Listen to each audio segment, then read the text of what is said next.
together. You can see for yourselves what's happened. Senna off! That's Ayrton Senna. Is he going to be out of the Grand Prix? He is. He's not going to get away from that.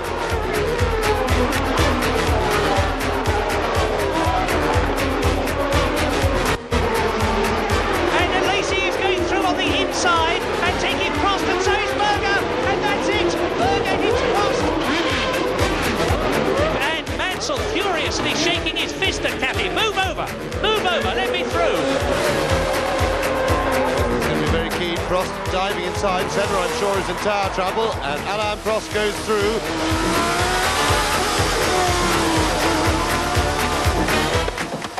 And Mansell going round the outside. Incredible! Up into second place. He's regained that second place, and now he's fairly rocketing away from Berger on the last lap in Mexico. And Senna's losing time as well. There's a new race leader, of course, because now up into the lead has gone Nigel Mansell, and that's a dreadful stop. But Troy's got to go for the inside.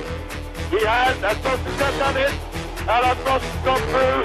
Alain Prost looks as though he's going to win the French Grand Prix for the 5th time, and if he does, it will be Ferrari's 100th Grand Prix victory. So perhaps one or two question marks over the McLaren dominance at the moment, and Senna will line up here on the front row alongside the pole position man Nigel Mansell. Let's just concentrate on Nigel for a moment as the cars make their way, some of the cars make their way back into the pit lane.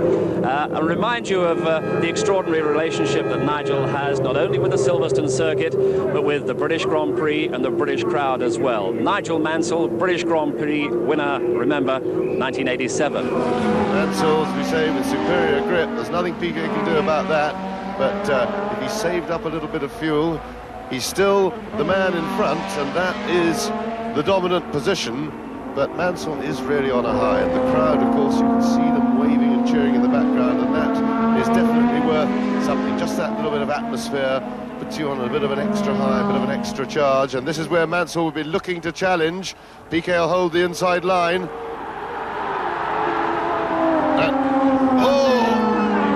And Mansell's through, and a tremendous driving by Nigel, but that really was a bad mistake by Piquet to go back to the other side of the track. He just opened the door again for Nigel Mansell. He really should have held the right-hand side of the track and made Nigel go around the outside. And so Nigel Mansell looks as if he's sewn up the British Grand Prix.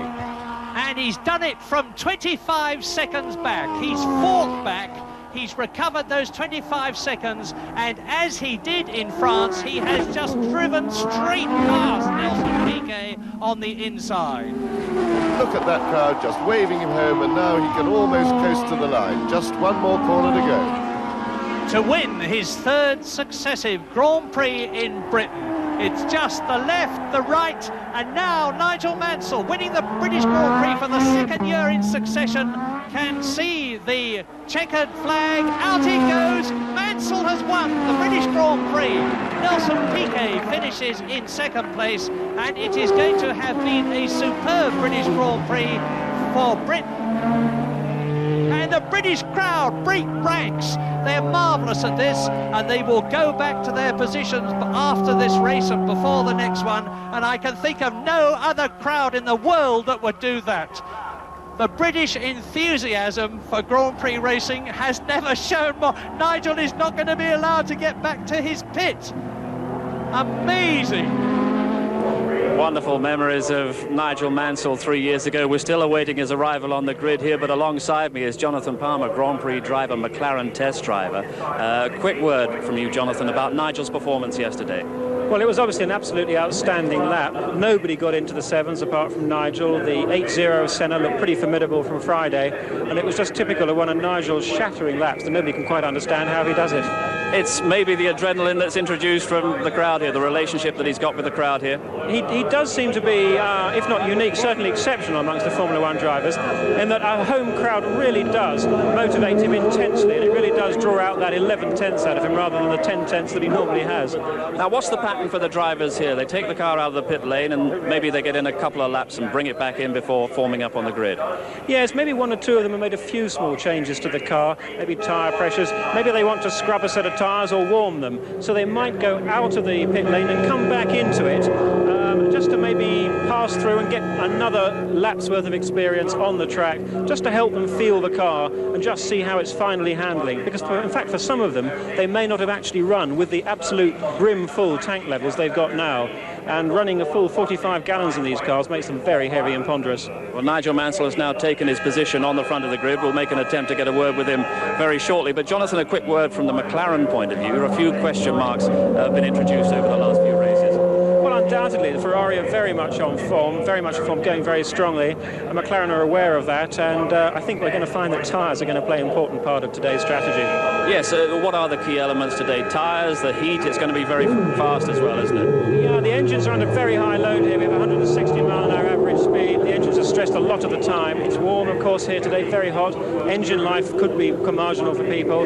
But I think the tyre strategy and whether or not they try and run one set of tyres all the way through or whether they change will be vital. Right, so you are expecting possibly pit stops? Everyone's being a bit cagey. I mean, no one's going to tell us, that's for sure, but I'm expecting different strategies. OK, now Nigel Mansell, James Hunt as well with us, and Nigel, these are tense moments for you, but what's the special feeling about the atmosphere here for you?